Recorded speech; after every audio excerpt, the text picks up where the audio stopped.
Hello and welcome to the Lost Dungeon Creatures. My name is Brody. I'm the Dungeon Master here for this podcast that we're about to listen to.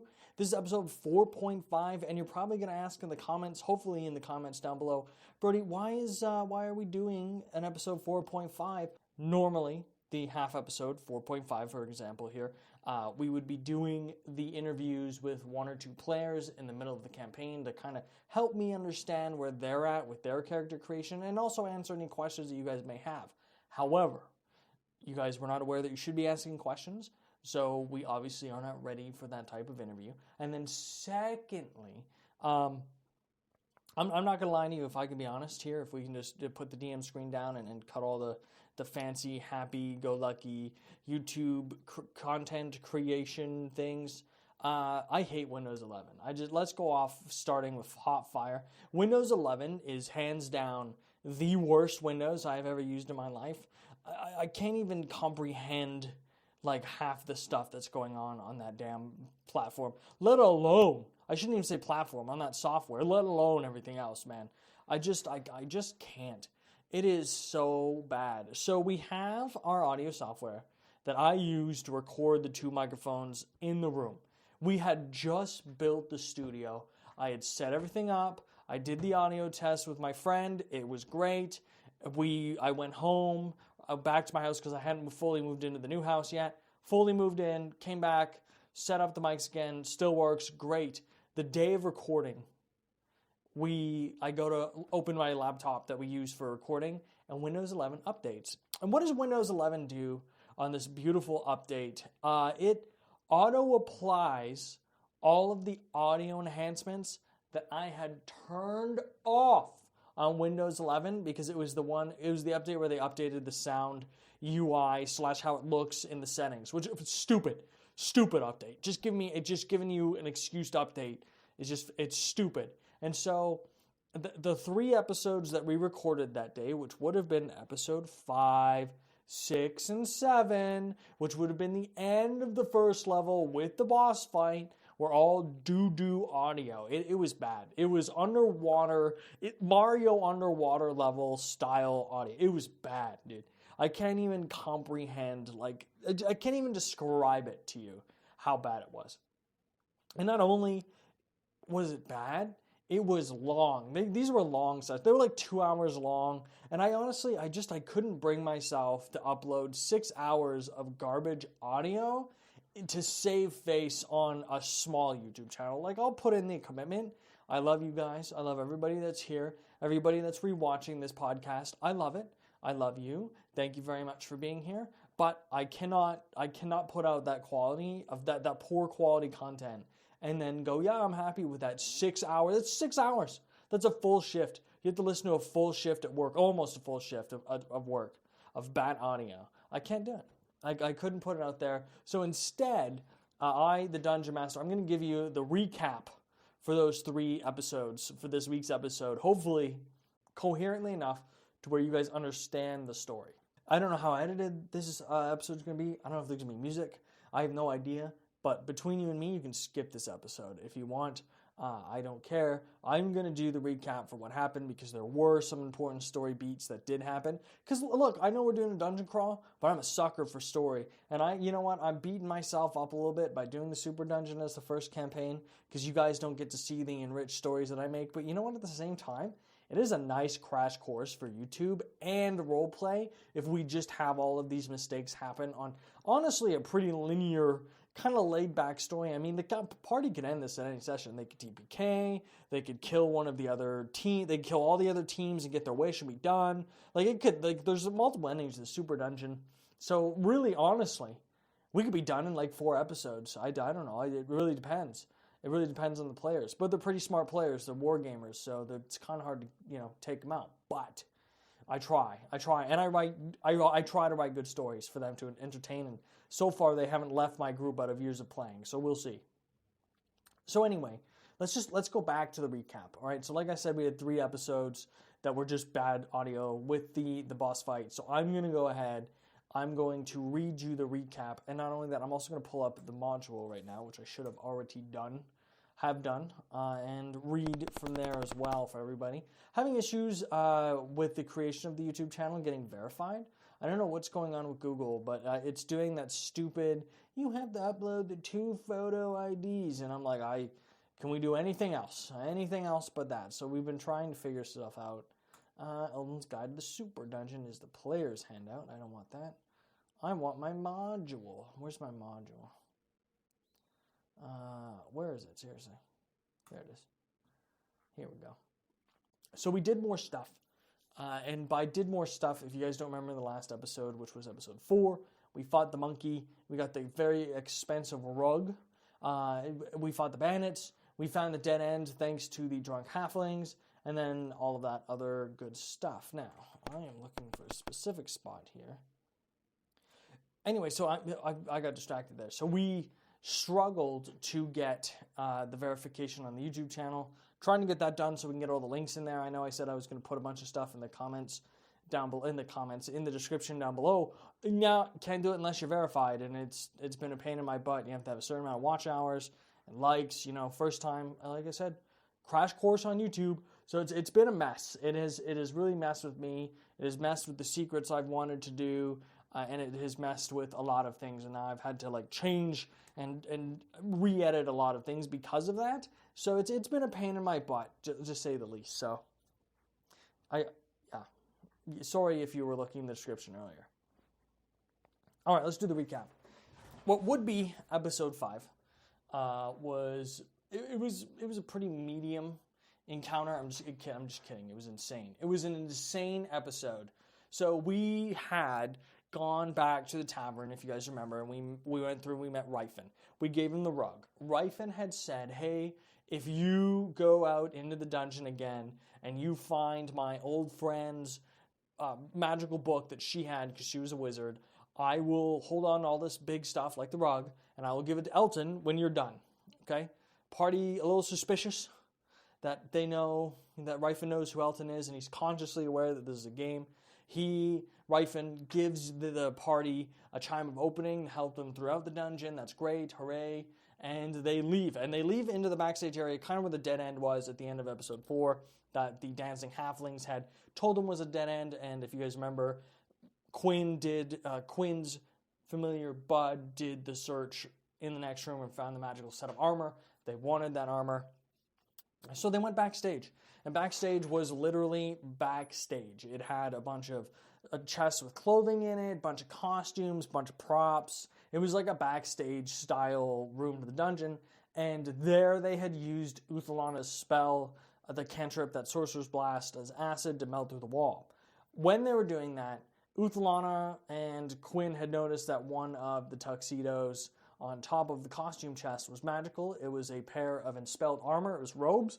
I know technically the DMG doesn't do robes, but I'm pretty lenient as a DM, so I made robes, and it is an enspelled set of armor that casts color spray 5 times a day. I'm hoping that my chair is not picking up on the mic, but my God, if it is, I'm sorry. So they cast, it casts color spray 6 times a day, and it's not a 2 magical item, so Uthalana took it because it's robes. Marlos walks in through the wall. The hole's only big enough for him, the halfling. So the halfling goes in alone, searches the room, only notices this magical set of armor. Puts the armor on, right? And attunes to it without getting it identified. Unknowingly, it is the armor of invulnerability, also known as the armor of vulnerability because it's cursed, but he didn't check it. He didn't get it checked. Everybody just took his word for it. So I straight up, at my table, we have a house rule where if you put on a cursed item, you know it's cursed. The Dungeon Master, I'm not going to directly tell you it's cursed. This is a Rule 0 thing we all agreed on. So he put it on, and I said, congrats, it's the armor of vulnerability. It's the armor of invulnerability. Here's the card. He's like, this is awesome. This is sick. This is a good first dungeon level thing to have. I love this. He comes out. He's very proud of it. And yeah, so they go through the dungeon. They find in this room kind of like a backstage little secret house. They open it up. It's very clearly a sleeping area with a couch and a bed and some bookshelves and a couple magical scrolls. Under the couch is a paper dragon, like a origami style paper dragon that's a spell scroll, and as they go to pick it up, it comes to life and they fight this origami paper dragon. Marlos and Adrax pick up the purple couch in this room, and as a team throw it at the dragon and kill it with the couch. They one-shot this thing by just hitting it with the couch. You know, the good old hit him with the chair meme, but with a couch, and that was hysterical. That was going to be the thumbnail. Sorry. Anio shit the bed. We're not making that episode anymore. So yeah, so that was fun. And they fought that, got a scroll of burning hands, and then they left. Now, it's important to know when you leave a room empty. All right, so like if you clear the room in my dungeons, or at least in the super dungeon, and you don't lock the doors or do anything, you just leave, there's a chance that a wandering monster will appear in that room when you come back to that room. So I'm rolling wandering monster checks as they're going back through the dungeon, through every room, through every area, and then finally back where they found the magical rug, I roll on the wandering monster table, bam, it's cockatrice. And what happens to this little cockatrice? I drastically underestimated the first character level of this edition because it gets one shot by Guiding Bolt, and it's done. It's dead. Adios. Guiding Bolt 46, almost max. Steve completely obliterates this magical chicken. They laugh. They reminisce over the fact that they also fought a cockatrice early on in the original Super Dungeon, like a few years ago when we played it in 5e. And I said, okay, great. So we moved on. And they went into the Missy's Pizzeria, which I had also described last episode, which everybody laughed at. And they went in there, and it was straight up, I'm not even going to sugarcoat it, it was straight up just a dungeon room designed to look like Five Nights at Freddy's. It was kind of boring. In my mind, I didn't really think I described it very well, but they loved it. They went around, they did all of the descriptions and stuff for it. They talked to people, they talked to each other. They came up with a plan, and then there was a sound of commotion in the other room. And through the other room, they saw that there was kitchen doors, and bursting through the kitchen doors was the Green Party, the other competitive team, which I had described to be a furbolg, a dwarf, a gnome, and a couple humans, and they bursted through the door. And they looked like they were fighting something. So the Red Party got all ready, and a massive cannonball flew out of the doors of the kitchen, exploded through the dwarf, literal organs and body parts flying around in blood, pouring out all over the place, hitting the gnome who wears full plate, completely denting his armor and shoving him right into the ground. Out through the door, walking into the room, is a massive, I would say like a large rat-like construct. Literally a rat-like construct with the top styrofoam section of its costume completely ripped off. The party realized this was the bugbear costume, the bugbear in the first episode. That's what he was wearing. He was wearing the top half. And this construct walks out. Except for a rat face, it has an entire pirate head cannon attached to the top of its head, and it is firing cannonballs. We ended the episode there. That was the end, is watching the dwarf explode. The party loved it. We took 5, quick little break IRL, and we began to record the next one. Should I have, at this moment, checked the recording in the audio? Yes. Yes, I should. Did I? What do you think? Look at the time. How much time do we have left in the episode? No, there was no checking. I was so busy reading the module, I did not check the recording at all. Oops, shouldn't have done that. Oh wow, we are here where we are now, and there's nothing I can do about it. So we start the episode up, I do the recap, the party's losing their mind. They come up with this plan to have the construct kill the Green Party. Remember how I said they could just end it at any point in time? Killing the party outright would have ended it. Clean their hands off of that whole bullshit, they're done. But no. You see, because there's a special rule in the Super Dungeon module that states that all parties have the ability to use a star point to end the dungeon level early. They lose out on the end rewards, but they keep what they have. Okay? The Green Party, seeing the Red Party isn't helping them, decides to taunt the robot in the direction of the Red Party and then end their session by using the star point, leaving the Red Party with the now mad robot, who, by the way, I don't know if I mentioned, was the Green Party's champion of lightning. So, they teleport out, and everybody's mad.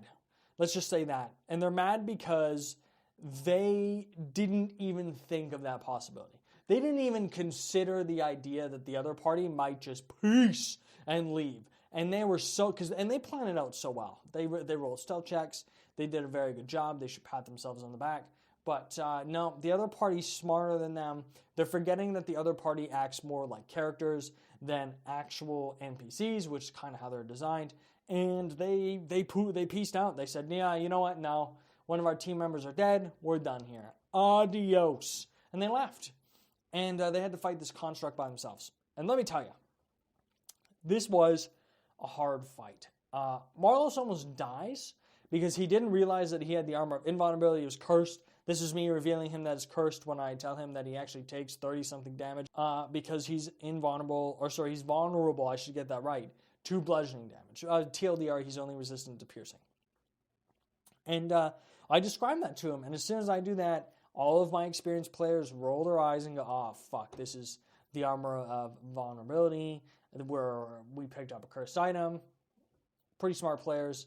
And he can't really take it off right now, so he's stuck wearing it. Okay, Quinn, by some grace of the gods, comes out with Witch Bolt and does 32 lightning damage on a crit.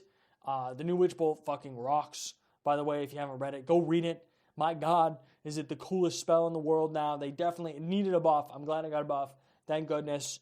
Praying to you. Thank you so much. However, this is a construct, and some constructs act differently with certain elements, and I describe as the animatronic construct gets supercharged by the lightning. So she's mad. Her 32 doesn't matter. Sorry. So sorry, but that's D&D. So she supercharges this construct and gets hasted. Let me tell you, this thing, a hasted construct as a group of level 2s, was a near TPK. It was a near TPK. However, Marlos is a living blender and does way too much damage, and Adrax got the final kill by doing a nice little 1-2 wombo combo right on it. The construct falls over because it's top heavy due to the heavy pirate's head. As the construct falls over, the pirate cannon fires directly into the air, and we do the new mechanic in the Super Dungeon, which is a homebrew mechanic specifically for the Super Dungeon called a luck check. Okay? So they go around and I go, okay, need a luck check. So you roll, you add all of your ability modifiers, and also if you have luck points, you add those. You roll, you add all your proficiency to it. So you roll d20, you add your proficiency to it. If you have the lucky feat as a halfling, you have advantage. And if you have luck points left over from the luck feat, you add the remaining points as a bonus. So if you have 3 luck points, you add +3 to luck check. That's how the luck check works. Everybody passes, nobody gets hit by the stray cannonball. And the construct champion dies. The construct was errata, so Elton shows up and congratulates them. They get double the amount of remnants, so 8 remnants total for killing that champion. And then, we go through the rest of the dungeon. Basically, from this part, they go from the pizzeria to the kitchen. When they enter the kitchen, they mess around in some oil. Literally for 20 minutes, there's oil on the ground, and they try and come up with a way to get around it. Half of them do. The other half just slip and fall into the oil, and everybody thinks it's funny. It's 20 minutes of my life I will never get back. That's okay. I'm totally fine. I'm not mad. That's just what it is, being a dungeon master. Once they do that, we end the episode as they enter a new area, which looks like a massive library. It looks a little alien to the rest of the dungeon, where the dungeon is tavern themed. This room looks a little alien, so they're not too used to it. We don't end here. Sorry, actually, I made a mistake. We enter that room, and at the top of that room, if you guys don't know, there's a secret story / a party cipher for them to decipher here in this area, okay? And they walk around, they go, what's all this? And then on top of the map, as I pull the map out, is this secret cipher, and it's a complete phrase, which they don't have, so they take notes. I explain to you, the audio listener, what the cipher is. I explain to the party that this is the cipher and part of the secret story. The cipher, unfortunately, is for the players. You, the audio listeners, get the audio puzzles and the visual puzzles for everything else. The puzzles may or may not affect the story at all. I don't know yet. The YouTube verification thing has kind of ruined it for me. I don't know if it's actually going to work. So they'll decode that later. They get attacked by a face spider in this library. And it's very important here. The face spider actually takes out Steve. He doesn't die, but he does fall unconscious. And I, the DM, get to use the new face spider poison.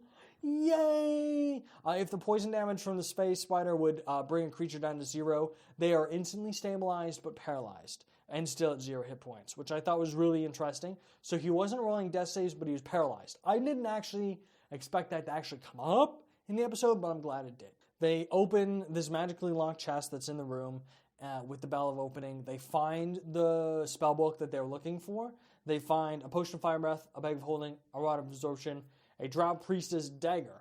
They also find in that chest a ring of mind shielding. Now this is important. This is an important key story item that comes back really quickly, and I need everybody in the I need all of the audio listeners to know that this item that I gave them is the whole reason why I did this recap. Because the Ring of Mind Shielding is a key component to the story of the Super Dungeon. Everything else I could have just said, oh, sorry, here's 5 minutes. No. This one ring is super important, and I need you to keep a mental note in your head that Uthalana has attuned to the Ring of Mind Shielding. Keep that in your mind. Do not forget it. Do not forget. And trust me, I don't let them forget either. So she attunes to it, right? So she attunes to it over the long rest. The players, as I said, discover the secret thing. They settle down for a long rest. They get a level up. I say, okay, you're leveling up. We're done. We're going to stop here. We're going to stop the recording. We're going to do a level up. We're going to chill out, and then we're going to do this again. So we do the level up. During the level up in the next episodes, this is now episode 7. This is the last episode where we finished the first level of the dungeon. We did the level up. After the level up, during the long rest, Marlos gets a flashback to his past. We're level 3 now. I like to introduce backstories about a couple days into the adventure. We did Marlos' flashback where he was back in his home world, in his hometown, leaning up against the fence, and he was looking at the Orb of Shar, which, as you guys know, he's a paladin of Shar. Some of you might be wondering what that's going to entail. I can't answer that, but what I can tell you is he's got the Orb of Shar. I leave a very, very ominous seed saying, I think the exact words I use are, you go through the list again and again, one after the other, all of their names up and down, over and over again. And then Elton appears, and him and Elton have an interaction where they roleplay, and he signs the contract. This is the flashback to when Marlos signed the contract to be in the Super Dungeon. Elton, disappears, contract says, okay, great, and then goes back through the portal he came in. We pick up back later into the long rest. After Elton, after Marlos, was Steve. Steve woke up. Steve, also being a religious man, carves this symbol of his deity, which is a collection of human and non-human eyeballs and humanoid and non-humanoid mouths together as a massive ball, kind of like a ball shape as he's drawing it on the bookshelf. He does a little look around. Nothing insane happens. Honestly, he just kind of does it, and then we just kind of go, okay, great, thank you very much. And then we get to Uthalana.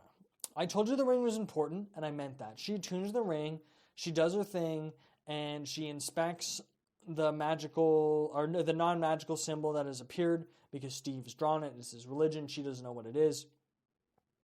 She's not metagaming. He literally said, I put it in the middle of the camp. So it's literally right there. Everybody can see it. And then all of a sudden, from the Ring of Mind Shielding, unknown to her from the Ring of Mind Shielding, a voice starts to talk to her. This entity starts to speak to her. His name is Slate. He has a very nice, deep voice. And he's talking to her. And she's talking back to him, and they're having a nice interaction. And they get into a bit of an argument, and they go about their day. TLDR, it is discovered almost immediately by the players because they have the ring card that if you die while wearing the Ring of Mind Shielding, your body is in your soul is entrapped in the ring forever. And so I made this a custom sentient item for the party. So the party is a sentient item for Slate. That is the ring's name. That is the guy's name, I should say, who is in the ring, and him and Uthlana have a interesting relationship. You will see that almost immediately in the next episode, because this is going to be a constant in the story, which is why I needed to do this recap. Okay? So she gets Slate, they do their thing, and then in the middle of Uthlana's long rest, the party is very abruptly interrupted by the by the sound of fighting, as the halflings from before are naked, covered in machine oil, and riding axe beaks through the library like a bunch of idiots. They run around through the library. One goes in one direction, one goes in the other. And the party, instead of deciding to act on that because it didn't really affect them, because they're resting on top of the bookshelf 20 feet up, they just go, fuck it, and they go back to bed. Easy long rest encounter. No reason at all for me as the DM to push them towards combat if they don't want to. They decide not to. They wake up, they ask some questions. They all realize Uthlana can talk to Slate. Slate, not very nice. Uthlana talks out loud. The party is now aware that she has a sentient item. They go and they try and figure out which path to go down. They end up going down into a section of the dungeon that is referred to as the Underdark Nightclub. And I tell you, Uthlana did not like this chapter. This episode is pretty much all Uthlana for the first half. She hated the Underdark Nightclub. Everybody hated the Underdark Nightclub, but she hated it the most. They enter this nightclub. Inside this nightclub is a massive dance ball in the center of this big dance room that is a permanent casting of Otto's Irresistible Dance. And they are dancing. All these creatures in this room are dancing. There's like 70 creatures in here. And they're all dancing. And most of them are dead on the ground. And some of them are like malnourished and dying of starvation and can't escape the spell. And inside this room as well is a collection of humanoids which all look like various human races, playable races from PHB, that are all normal except they don't have a face. So there's no mouth, no nose, no eyes, just a flat, Slenderman-like face, and they speak in some kind of weird language. They are unaffected at all by this Otto's Irresistible Dance. And so they're in here. There's about 25 of them. And the party very quickly puts two and two together that these are the homunculuses that Ryfin had mentioned, and they know not to fight them, because if they do fight them, all 25 of those homunculuses are going to become very angry, very fast. So they decide not to fight them and to make it through the puzzle. This puzzle takes about 40 minutes for them to go through, because people kept failing their saves and they had to go back and save each other. It was tough. It was a tough puzzle, but they made it through. They went upstairs to the boss room, or I should say the manager's office. They opened the manager's office, and sitting behind the desk is the second reason why I did this long-ass recap. Sitting behind the desk is a goblin man who is wearing a nice tuxedo with a little bowler's cap, and above the bowler's cap is a silver champion crown. We haven't seen the color silver yet, so it was really important.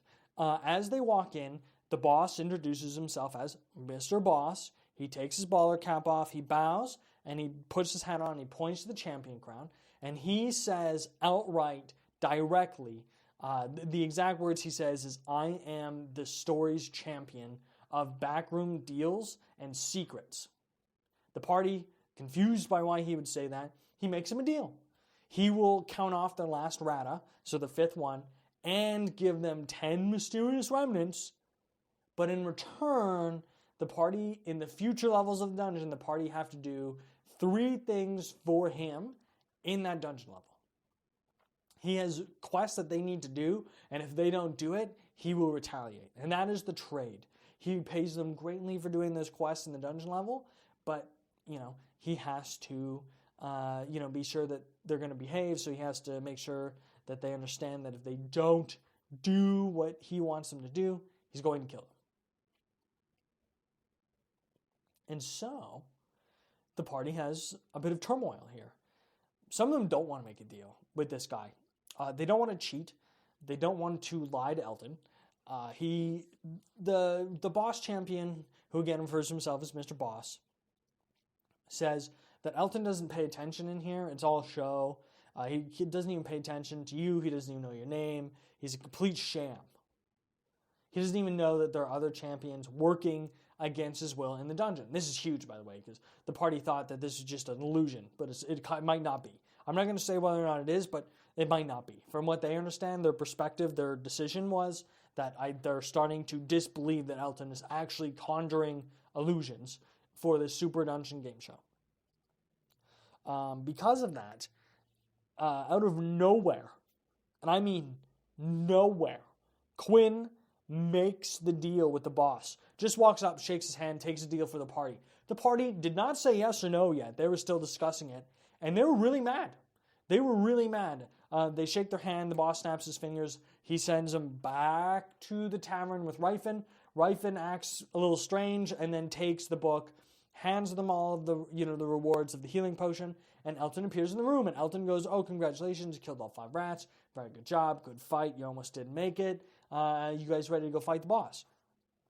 Outdrink the boss. Are you ready to go outdrink the boss?" he says. And the party goes, "Yeah, we're ready to outdrink the boss, I think." And so they go up and they do the boss. But before they do that, there's some turmoil, okay?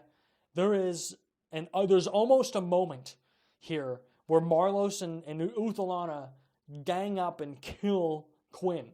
Like, they straight up, they're debating it hard. They are considering it immensely. And at the end, Uthalana just decides to blind Quinn with color spray, and that's it. They have a drink. They go up to the boss room. It's a fancy 5-star restaurant with a bartender, and the bartender tells them to please wait for the other parties because there's a drinking contest, and all the parties have to outdrink the boss. The other 3 parties still have to show up. Okay? So we're doing a little bit of role play. We're having an argument with Quinn, and entering the room is the white team. And the white team is a bunch of bestial races. So a turtle, a tabaxi, and some other people I can't quite remember off the top of my head. Again, it's been a while for me, sorry. And I'm a little tired, I'm not going to lie. So the party walks in. They choose the guy that's going to do the drinking contest, and it's Tobias, the turtle. The turtle comes out and shakes Steve's hand, and they say, "All right, well, it's a pleasure to meet you. You know, I'm the turtle. I'm here to do the drinking contest." The black team walks in. The black team is a bunch of humans and a couple other dragonborns and whatever else, and they come in and they shake everybody's hand and they pick their drinker, and it is a dwarf named Malfoy who appears to be the team leader. And he sits down, and he's got a big beard, and he's very nice towards Steve because Steve's got the belt of the kind. And then the blue team comes in, and when the blue team comes in, they come in by kicking in the door and having the human man who wears leather armor walk in. He's got a great club, and he introduced himself as Nicholas. And he walks in, and him and his team have a discussion. And his team, for reference, is the human man in leather armor, the warforged with all the instruments and the 6 swords, the gnome spellcaster of some kind, a high elf rogue of some kind, a black-scaled dragonborn, and a female human druid-looking adventurer, I guess is the term I want to use here. And they come in, and the Warforged does the drinking contest, and the barkeeper introduces the boss. A massive portal appears above them, and coming out of the portal is a beholder in the dungeon. Again, this is a drinking contest, not a fighting contest. The party has to outdrink the beholder, whose name I said perfectly the first time, who is Quixelopel. I will not be able to say it again correctly the first time. It is Quixelopel, Doppel, Appelopel, Adoppel. And it is this guy, they call him Quix for short. So Quix comes in and they do the drinking contest. This is a series of 6 Constitution saving throws that they have to pass in succession. Steve nails it, completely demolishes the saving throws. I don't think he rolled below a 16 on his dice. That's not including his bonus. And he demolishes it. The beholder falls over. Everybody cheers. Eltham says it was never done before, but they didn't. He teleports everybody out of the room, out of the dungeon. They go back to the Super Dungeon Stadium with all of the contestants. They're cheering. Elton congratulates them, says they were the winning team, the champion team. Because of that, they get to play a special game. But before that, he gives them the rewards. If you didn't know, Elton gives you experience based off the amount of gold you have collected throughout the dungeon, which is why they're so loot hungry in the campaign. So he calculates all that, gives them to the party. Then I give the party the rest of the experience for fighting quicks and all that other stuff. They get enough to get to level 4, and they're happy. And so then Elton does a game. And the game that you get to play if you're the champion party is a game of draw that card, which, to put it in terms that everybody can understand, I pull out the deck of many things and the players draw a card. Very simple. Uthalana opts, they have party votes. They opt Uthalana to take the vote here because, like I said, it's an Uthalana and Steve-focused episode for some reason. And not for some reason, I mean, I'm glad they got an episode, but it just naturally fell to be like that. And they all shake hands, and she goes up, and she draws a card, and she, out of all the cards that she could have drawn, she got the balance card, which allows you to up a stat by 2, but lower stat by 2, to a maximum 22. So she goes up to 20 charisma, naturally, as a sorcerer, and lowers her strength by 2, naturally, as charisma, as a sorcerer. So that happens, and they teleport into the ring, and as they teleport into the ring, I end the episode there, and that is when we take our little bit of hiatus for the holidays. We do Christmas, and I go and I sit down and I listen to the episodes, and fuck me, they're bad. They are bad doo-doo episodes. They suck. They're bad episodes. I can't do it. I now have to sit down and do a recap. I paid a guy, a good friend of mine, to try and edit the audio. He couldn't really make it any better. I tried to make it any better. I wrestled with these 6 hours of audio for I want to say the better part of a few days, and I said, it's over. I'm not going to waste my time. We're early on in the YouTube life. I don't really see a point into really doing a lot of editing like that, like heavy-duty editing for the start of the campaign. I mean, we're only level 2. Who cares? It doesn't matter. We'll just do the 30-minute long recap. And so that's what this is. This is the recap. It's me telling you what happened. I am more than happy to answer any questions that you guys have in the comments down below. But yeah, that's the recap. I'm really sorry that the audio shit the bed. We're going to do better in the future to make sure that it's actually kept properly safe. And we do check the audio every day now and afterwards. And yeah, and we're going to do the interview with Amanda and Acacia. We're going to do the interview with Amanda and Ace after the next episode. So we're going to do an episode in the ring, which is the city. Everybody gets to see the city. They get to do interactions. We do a lot of shopping. Full disclosure, I think we're editing out the shopping, and I'm just going to do another one of these 10-minute talks, and then we're going to move on. And yeah, I think, man, I can't tell you how excited I am for you guys to see the rest of this campaign. Thank you so much for listening to me yap for the 35 or whatever minutes this is going to be, and I appreciate it. I love all of you for watching this, and if you came back, thank you so much. And if you skipped this episode originally and came back, sorry you had to do that. Hopefully it didn't happen again, and if it does, I will hopefully have a better streamlined way of doing this. All right. Thank you very much.